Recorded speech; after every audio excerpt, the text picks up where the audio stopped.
everybody joining us online today, our online campus. I hope all of you are doing well wherever you are in the world. It's so good to see all of you who've joined us here at 747, which is the address here at our worship center in West Orange. So if we haven't met, my name's Terry Smith. I'm the lead pastor here at the Life Christian Church, and I hope to have an opportunity to meet you before the day is over. So big week here at the Life Christian Church as we embark on our Christmas village and shows, and it should be a great week. Hope that you're going to come. Hope that you're going to bring lots of friends, and that this will be a week where lots of hope is spread here and from here. And I know that this is a busy season for pretty much everybody, right? Is there anybody who's not busy is there anybody who's ever not busy? A. B, this season, it all kind of steps up big time. I was at a party last night, by the way, where I was talking to a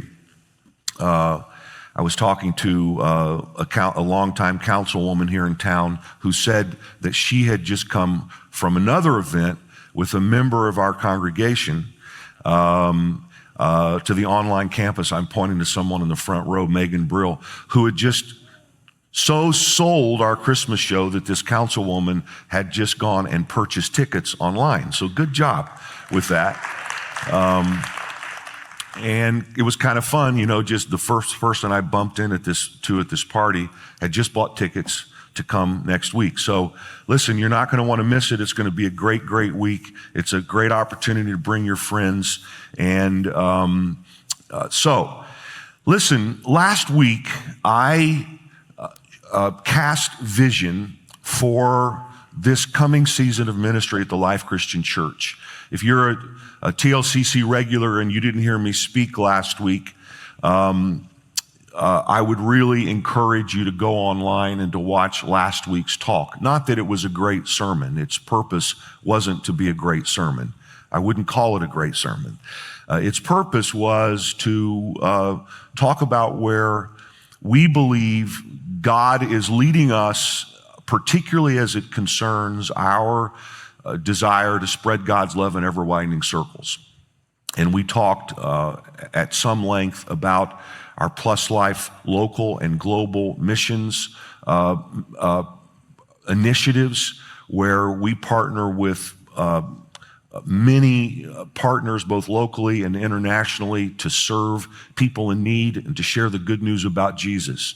And we talked about some of the other initiatives that we're moving towards in this coming year. And we did that for a lot of reasons. For the most important reason, it's important every once in a while, I think, for people to hear from their pastor about the vision of the church and where we're going and why and how you can be a part of it. Another reason that we took time to do that, as we do now every year, Vision Sunday, first Sunday of December, is that we are in the process of gathering pledges and giving people an opportunity to give towards our Christmas offering. And our hope this year is, by God's grace, to receive an offering between now and Easter of $500,000 to fund all of the good stuff that we're trying to do, both in this area, this region, and around the world. And so we're excited about that, and we're off to a great start. And one of our key partners is Convoy of Hope. I referenced this last week. Convoy of Hope has gotten a lot of play around here, especially during COVID, because Convoy of Hope is perhaps, and I think I can say this with some confidence, the missions partner that we've worked with, who has done more for us than we've done for them. And I'm talking about, well, let me just go back and say that we got involved in Convoy of Hope, and I'm about to introduce a regional director of Convoy of Hope, is going to come and share the message today. So that's where this is going, okay? We got involved with Convoy of Hope a number of years ago because of the amazing work they do around disaster relief. And we needed a partner that we knew would be on the ground and that we would be there because we're connected with them and giving to them regularly and participating with them in other ways. And since that time, there have been some amazing things that have happened around our ability to project ourselves into areas of need, to spread God's love in ever-widening circles because of our partnership with Convoy of Hope. A big example of that would be our work in Puerto Rico, where we were able to send teams and money and participate in distributing goods in our partnership with Convoy of Hope. And last year, when COVID hit, there were scores of churches requesting that Convoy show up with one of their semi-truck tractor trailers full of some $75,000 worth of relief supplies. And because of the relationship we have with Convoy, we got moved to the top of the list. And early in the COVID pandemic, a tractor trailer of goods shows up from Convoy of Hope, one of three that came to us, and then one of our partners in Plus Life Local, not soup kitchen isn't the proper term, but a partner that we have in Teaneck, let's call it a soup kitchen, food pantry, I believe is the right thing to say, in Teaneck. And so that made huge impact. And then I know that when tornadoes hit Kentucky, like they did yesterday, we're there. We're there because of our partnership with Convoy of Hope. They're there. They're already there. They're already taking, so when you read all that horrific stuff about what's happening in Kentucky, our church is there because we have a partner in Convoy of Hope, and we're helping to fund what they're doing there. And so now this relationship has grown. We have a partner that we can trust, and we've decided that one of our major initiatives this year is a commitment that we're making to help solve the problem of hunger in a very sustainable way in Guatemala. And Jack Reisner will speak to that a little bit more here in a few moments. But what an amazing thing. You know, one of the most important things about being a part of a local church is that you get to be a part of something bigger than yourself, and you get to be a part of doing the works of Jesus.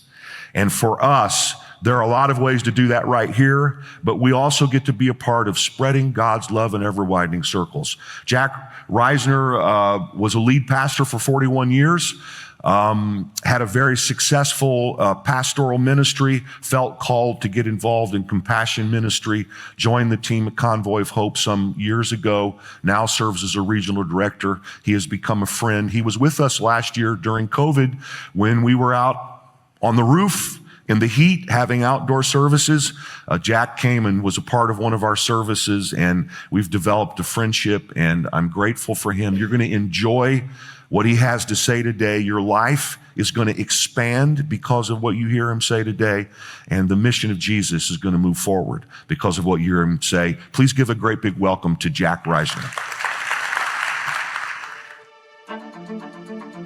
It feels like last year got put on pause. But thanks to you, we have seen more people served and more lives changed by the love of Jesus than ever before.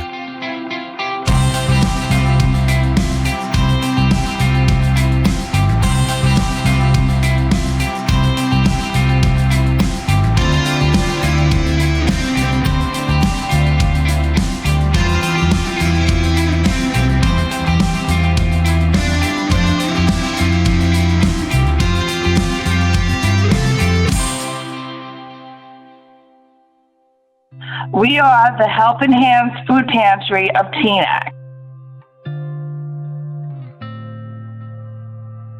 She was in the hospital for 17 days and then was put on a ventilator, and then she didn't make it.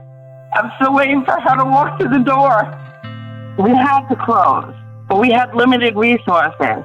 When sometimes you don't, with no pun intended, you don't feel there's hope, your truck came rolling in. You gave us that little oomph we needed to get back and fight for what we need to do around here. You inspired a lot of broken people to get back up. They say God moves in mysterious ways. I came in a tractor trailer. You make stories like this possible. Thank you.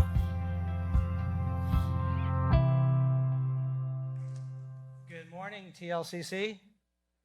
Oh, that was putrid. Try again. Good morning, TLCC. That's better. Good to see you and you folks online. I'm just so delighted to be here. I already love this church, the connection that I've had here, and in just spending time with Pastor Terry and Sharon last night and seeing where our lives have connected together. This church is just so hospitable, you know that, and the love you share is tangible. You really sense it. As I watched last week to see what your vision was, I was just overwhelmed, and I came up with 3 phrases that I think describe you as I watched that and what I know about you. The first is that you're gracefully strategic. I love that. You're energetic visionaries, and you are aggressively compassionate. And I love that. So on behalf of Hal Donaldson and the Convoy of Hope team, I'm here to tell you thank you. Thank you for making stories like that one possible. Thank you that we're on the ground in Mayville, Kentucky this morning distributing because of you. Absolutely. So this morning I want to take a few moments and look at some stories of compassionate generosity. And the first story is just right in front of our faces. I have this saying that during this season the world is singing our songs. And they're singing about the one that we have fallen in love with, the one that has given us compassion. One of my favorite songs during the season is "Oh Holy Night." Anybody else? You like that song? I can't sing it all the way through. It's way too high for me, but I love that song. "Oh Holy Night, the stars are brightly shining. It is the night of the dear Savior's birth. Long lay the world in sin and error pining, till he appeared and the soul felt its worth. A thrill of hope.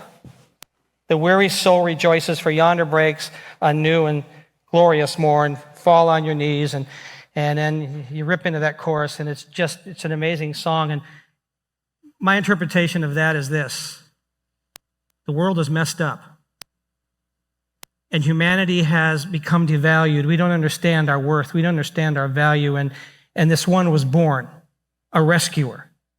And wherever that rescuer would go, wherever he would show up, humanity began to feel its worth, began to feel its value, and begin to have a hope that tomorrow can be better than today.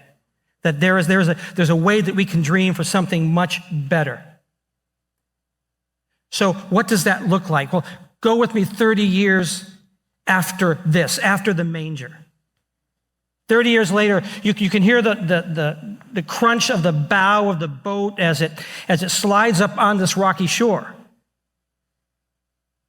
And as Jesus' feet touch the shallow water, he is rushed by someone straight out of The Exorcist. And here's how the story goes. When Jesus climbed out of the boat, a man possessed by an evil spirit came out of the tombs to meet him. This man lived in the burial caves and could no longer be restrained, even with a chain.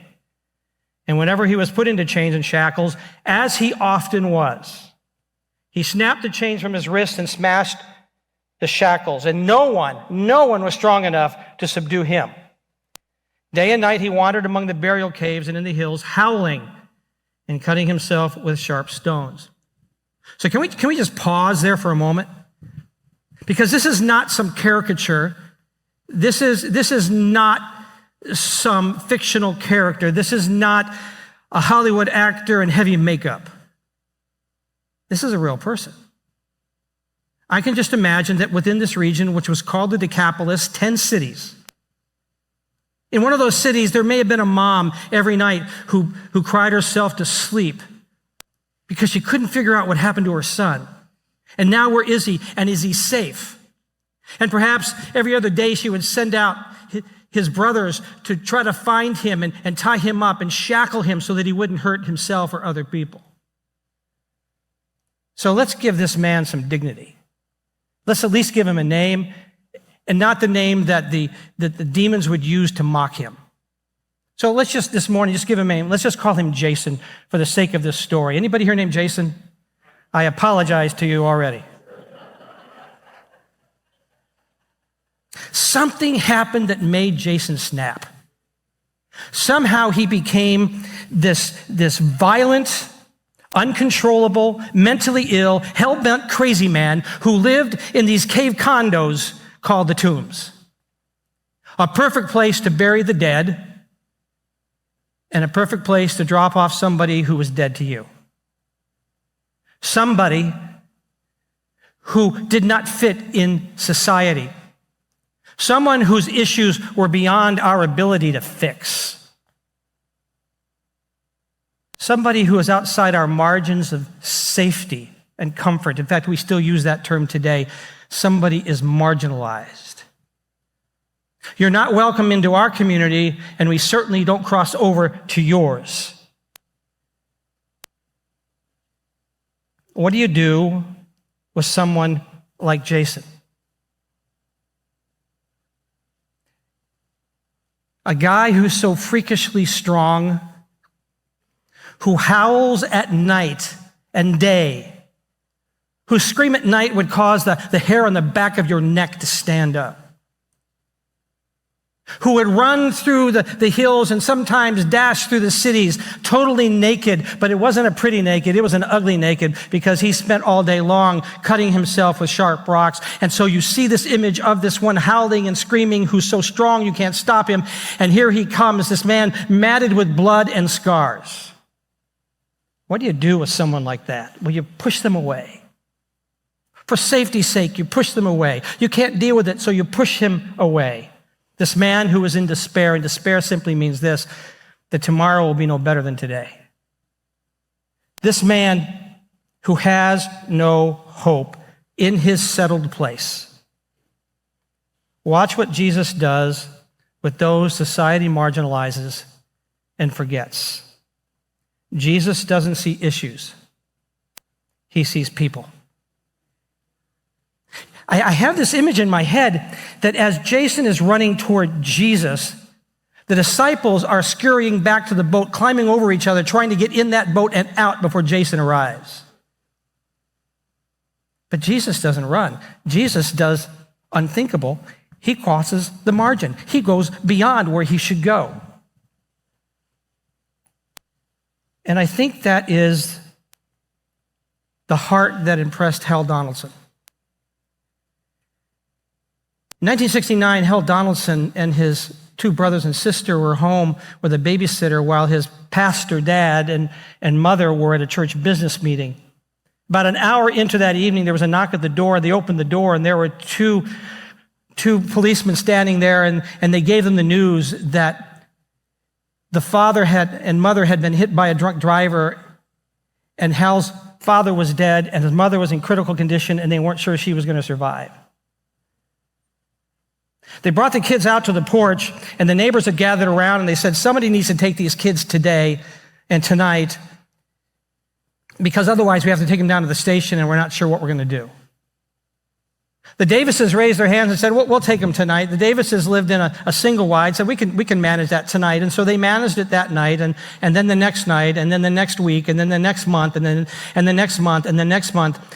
And about 9 to 10 months later, Hal's mom came back from the hospital, and 10 of them lived in this single wide. And it became abject poverty as the Davises spent all their savings and would work double shifts at the quarry. Hal said for the first time in his life he felt poverty. Hal eventually became a successful sports writer. He became a successful author and had the opportunity to go to Calcutta, India to write a book on some folks who were helping those who were destitute. And they said, if you want to know about us, you got to know somebody who's really influenced us. So they set up an appointment with Mother Teresa. And while Hal was interviewing Mother Teresa, she said something that changed his trajectory for the rest of his life. Mother Teresa turned to Hal and said, Hal, what are you doing for the poor and suffering? And he said, I realize you can't lie to Mother Teresa. So he said, I'm not doing anything. And she said, everybody can do something. Just go do the next kind thing God puts in front of you. You may not be able to feed 100, but you can feed one. Hal left there and came back to the United States, went to about 8 different large cities in America and lived with the homeless to understand their condition. Then he came back to Northern California and grabbed his brothers and loaded up his pickup truck and began to feed the migrant workers in Northern California, and that began what is known as this movement called Convoy of Hope in 1994. And what began with 3 men in a truck now has turned into serving over 163 million people, empowering over 46,000 women. Yeah. Delivering over $1.39 billion worth of supplies to those who are in need, and feeding over 400,000 children every school day. You say, but how did that happen from there to there, a little over 25 years? How did that happen? I simply got to tell you that it's Jesus who's done it because it's his heart. Well, what is Jesus' heart? To understand that, we need to go back to the end of this story. We've started with Jason, and here's what it says. Go home to your friends, Jesus talking to Jason, and tell them what great things the Lord has done for you and how he has had what? Compassion. Say that word, compassion. How he's had compassion on you. So the Jews called that word bowels of mercy. You wouldn't be excited if you showed up this morning and saw the title of the sermon, Healthy Bowels, unless you're having a procedure this week. The first century said that this was the center of pity and love. Paul the Apostle, writing to a very successful church in Corinth, said this, hey, look, I understand that you're doing well and that you're having miracles and that you are having these prophetic things happen and you'll be able to discern things, and it's been great, but I'm going to tell you, if you don't have this, then you sound like the squeaky brakes on an old truck, and no one's going to want to listen to you. John, a follower of Jesus, said, for God so loved the world that he gave his son to come to engage with people. Compassion is the heart of Jesus because compassion engages every person, no matter what tomb they're in. What does a person who's compassionate look like? There is this prophet named Isaiah who had this image of God, this real life happening in front of him, where he saw God himself on a throne in this place we call heaven, but it's this thing of incredible dimension. And here is God. And what's happening is that there are these creatures and there are these people who are with God that were human, and they're before God and they're crying out these words, holy, holy, holy. Now, I grew up in what was called the holiness movement. And basically, to me, holy meant the stuff you can't do. So it doesn't sound very fun for me to sit before God forever and ever going, we can't do this, we can't do this, we can't do this, we can't do this. But the word actually means this, other. And so these elders who are in front of this God look up and they go, other, meaning this, that there is a dimension of you I never knew existed beyond the 3D that I live in. Physicists say that there are 12 dimensions, and I think God says, he laughs at it and says, there's more than that. And he said, they look at it and they go, look at the dimension, look at the thing that we never knew, look at the beauty, it's so amazing, we can't keep looking, and they put their heads back down. Then they look putting their heads back up, and they look again, and they go, oh, another new dimension, other. And God's dimension is so great that the scripture tells us that forever and ever and ever, every time we look up God, we're going to see another dimension that we never knew was there. And it'll be amazing for us to try to take that in. So Isaiah is seeing this, and he says, this is so great. I'm built for this, but I can't go there because I'm all messed up. And God says, here, let me take care of that. And he takes this coal from his altar and cleanses his lips. But here's what we know. It is out of the heart the mouth speaks. So he didn't just cleanse the lips, he cleansed the heart. Jeremiah told us he would do that when Jesus came. And what Jesus would do, he would take our heart of hardness against God and hardness against each other and would make it soft and pliable so that we could learn how to have compassion with God and compassion on God's behalf with other people. Because we are built to do that. We are the image of God. It's his divine mindset that he's placed within us. It is called compassion. Isaiah describes that compassion this way. He says, God says this, can a mother forget her nursing child? Can she feel no love for the child she has borne? But even if that were possible, I would not forget you. See, I've written your name on the palms of my hands. So after being married for 5 years, my wife and I, Pamela and I, we had a baby girl. Well, actually, she had the baby girl. I helped a little, but not much. And so we have this child, and I'm just so confused what to do with the child because I live a linear life, and everything's in structure and order, and there is nothing structure and order about a being that is loud at one end and irresponsible at the other. And so it's just, in fact, I came home from the hospital, sat back in my recliner and said, oh God, what did we make? What is this? So we took Christy to church, and there was a nursery. We put her in the nursery, and there was a bunch of other screaming banshees in there also. And a little later, we walked by the nursery, and Pam heard all the screaming. She said, that's Christy. I said, that's like a 747. How can you determine that's Christy? She said, I know my baby. I know her cry. And she could do this. She could interpret the cry. She'd say, she's hungry. Her diaper's dirty. She's afraid. She's crawling for you to get the baby and bring her to me so I can nurse, so get up. I said, I don't think she's crying that at all. Because it was this understanding, this compassion. When Christy was a toddler, we had this routine, usually on Sunday morning after service. We had some friends that would invite us over a couple of times every month. They're Italian. They make incredible Italian food. And you know that generally what I found is Italians don't begin the meal till after service, and then you start cooking it, and then it's a whole day affair, which is just wonderful. They had a toddler a little older than Christy. His name was Mikey, and Mikey was big, and Mikey was a bully. And so Christy would have something, and Mikey would come up and just jank it, and Christy would cry, and Mikey's parents would go, it's no big deal. You don't think it's no deal? So one day I was sitting at their counter while they're cooking, and as they're making the pasta, little Mikey walks by me, and I'm on a stool, and at that moment, God took my leg. He had just stripped something from Christy. She was screaming, and my leg went forward under the direction of the Holy Spirit. I thumped him on his little padded diaper and pulled him up into the air, and he screamed, and Debbie turned around and said, what happened? I said, I have no idea. Here's the deal. Now hear me. If you're a follower of Jesus,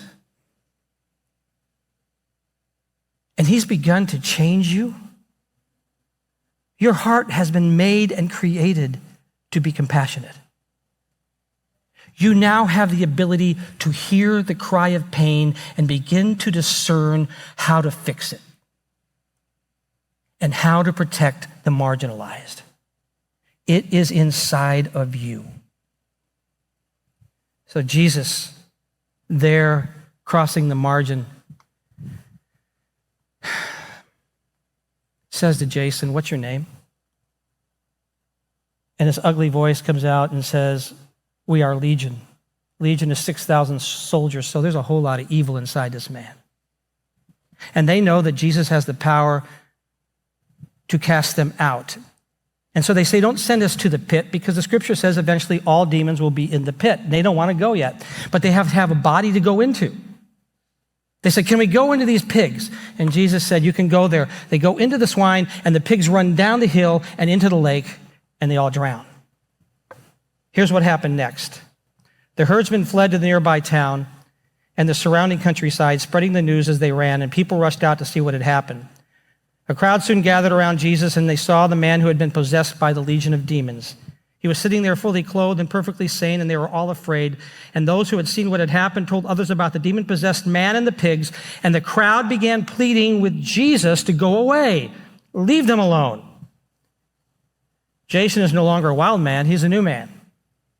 Jesus has just cast out a community of demons and answered a question nobody had the courage to ask. And the question was this: what's Jason worth? And according to Jesus, he was worth 2,000 pigs. You say, well, what's the deal? Those 2,000 pigs were a major part of the economy of that community, because when they died, they lost close to $500,000 worth of income, of revenue. And if the people who had gathered to see what had happened were not so fearful of the cost of compassion, they would have stayed with Jesus long enough to find out that God himself would say, you are worth my own son. That's how compassion works. What is needed, I will give so that others will live. Compassion sees value.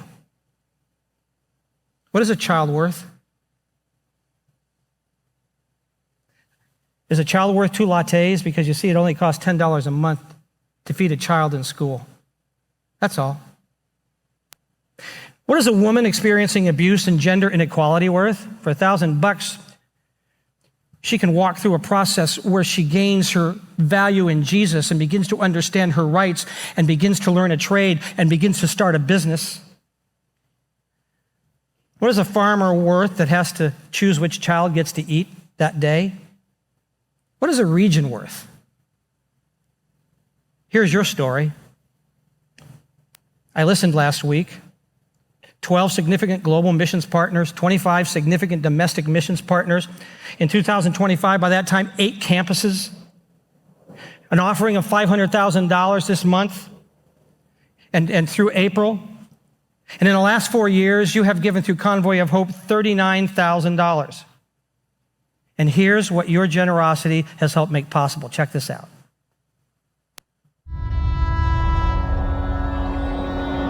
People in this village has been living here for hundreds of years. Suddenly in 2015, this devastating earthquake struck here.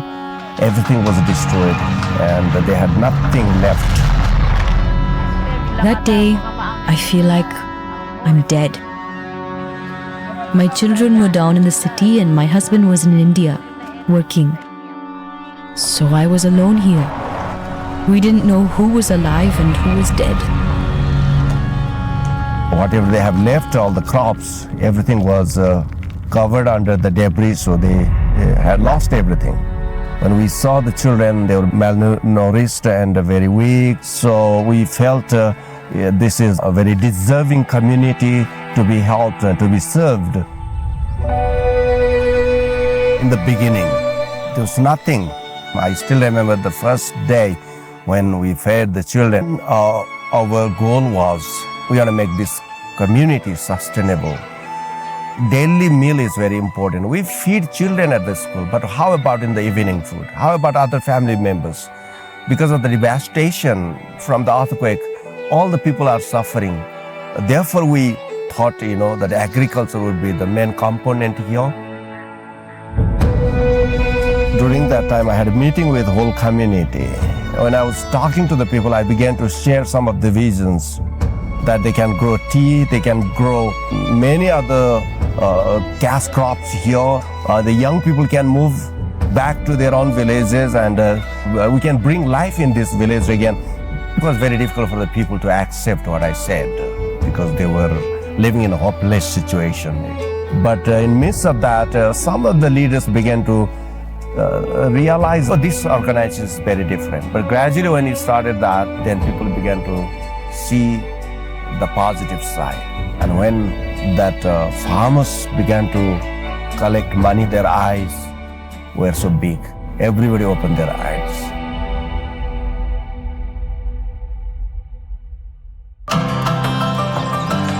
Once they started to grow something, then that created some kind of habit to have every day fresh vegetable from their own yard.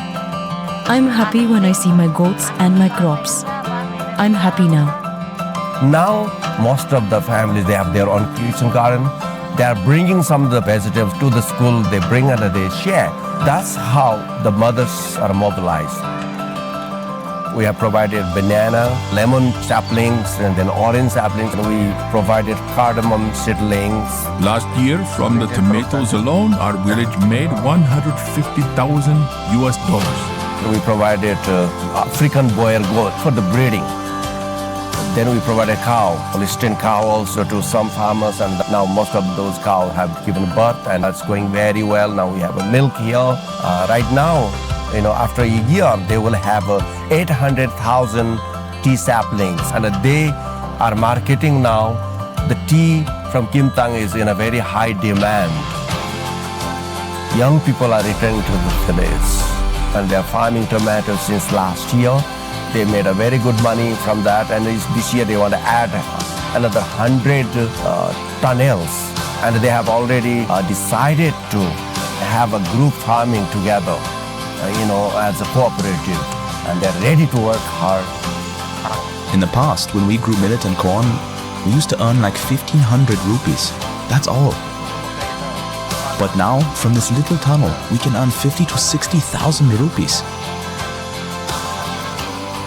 That means from that amount, I can feed my whole family for a year.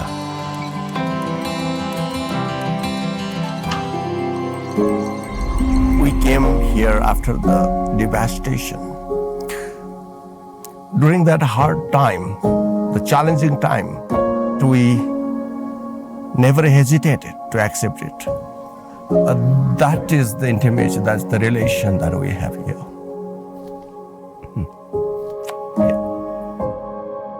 Since Convoy of Hope came to our village, I have learned that there is so much we can do in this village. I will definitely continue and work because my eyes are open now. I see this village is a very live village now. It's full of young people, children, families, young couples, and old people, all smiling, all doing their work, and they find hope, and they find a reason to live here. They have a purpose to live here now. I know this village will be precious village. This village will be some kind of a model village in this country that other surrounding people will learn from this village.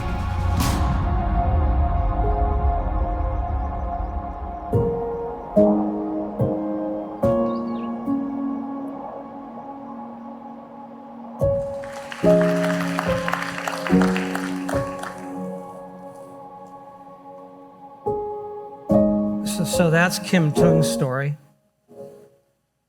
The rest of the story is this, that Kim Tung, well, to be honest with you, we're no longer there because the church in Kim Tung said, we can do this now. Go do what you've done for us someplace else.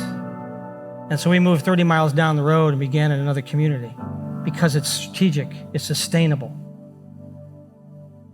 One of the places we moved to is Guatemala. In the Pantun region, you're going to assist. For $25,000, what's going to happen in that region is that, first of all, that the schools will have opportunity to develop agricultural programs for the kids. Kids who would be on the garbage dump, but because they get fed in school, now come to school so they can get an education. And there they learn agricultural principles, and there they get a Bible, and there they are discipled in following Jesus. It will empower women to start businesses. Farming techniques will be given, and when the yields increase, 10% of what they take in on their yield, they give back to feed the children in their own community. The goal for 2022 is to train 45 farmers. That's 45 families. Do you realize what 45 families who are prospering in agriculture will do for a region? The Decapolis was worth $500,000. Jesus said to Jason, go home to your friends and tell them what great things the Lord has done for you and how he's had compassion on you. Jason, go into those 10 cities and show them what compassion did for you. And you show them compassion. As they see compassion, they'll understand that God is in this place. Compassion brings hope, and hope introduces people to the rescuer. Compassion brings hope. And as followers of Jesus, That's his story, so it's our story. You know, Isaiah, once his heart was changed, he heard something he never heard before. He heard God say, "Who will go? Who shall I send?" Which means now his heart was open to find people who needed to know God in whatever dimension they needed him. Quite honestly, compassionate generosity is a holy moment.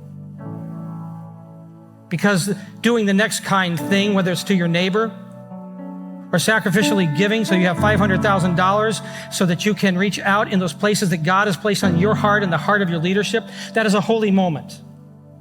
The next kind thing reveals Emmanuel, God is with us here.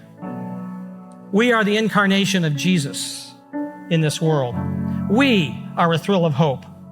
The weary world rejoices, for yonder breaks a new and glorious morn for people who didn't know there was a future. That's Jesus' story. And that's our story. Father, I thank you for this church. I thank you for their compassion. I thank you for their vision. I thank you for their gracefulness.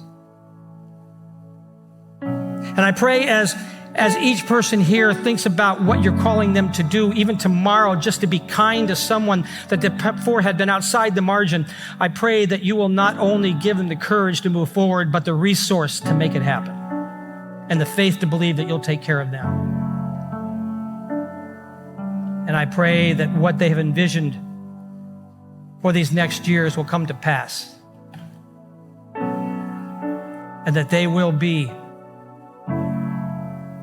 the incarnation of your compassion in this region and around the world, from neighbors to nations.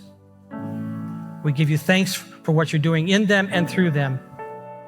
In the name of Jesus, amen.